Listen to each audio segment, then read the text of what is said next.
மேற்குவங்க மாநிலத்தில் வாக்காளர் பட்டியல் திருத்தப் பணியில் ஈடுபட்ட மாவட்ட நீதிபதிகள் மீது தாக்குதல் நடந்த விவகாரத்தில் விசாரணை நடத்த உச்சநீதிமன்றம் உத்தரவிட்டுள்ளது. மேற்கு வங்கத்தில் எஸ்ஐஆர் பணியின் போது நீக்கப்பட்ட வாக்காளர்களின் முறையீடுகளை விசாரித்து வந்த மாவட்ட நீதிபதிகள் மால்டா மாவட்டத்தில் சிறைபிடிக்கப்பட்டு அவர்களின் வாகனங்கள் தாக்கப்பட்டதாக குற்றச்சாட்டு எழுந்தது. இந்த வழக்கு உச்சநீதிமன்ற தலைமை நீதிபதி அமர்வில் விசாரணைக்கு வந்தபோது மாவட்ட நீதிபதிகளை மிரட்டியது திட்டமிட்ட செயல் என்றும் இது நீதித்துறையின் அதிகாரத்திற்கு விடுக்கப்பட்ட சவால் என்றும் நீதிபதிகள் கடுமையாக சாடினர். மேலும் இந்த சம்பவத்தில் மேற்குவங்க அரசு கடமை தவறியதாகவும் நீதிபதிகள் குறிப்பிட்டனர்.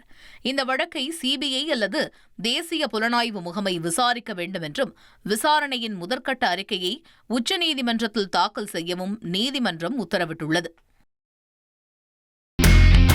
இனி செல்லும் இடமெல்லாம் செய்தி. தந்தை டிவியின் வாட்ஸ்அப் சேனலை ஃபாலோ பண்ணினா செல்ல இருக்கும் இடமெல்லாம் செய்தி. இதோ QR கோட் இப்பவே ஸ்கேன் பண்ணுங்க, ஃபாலோ பண்ணுங்க.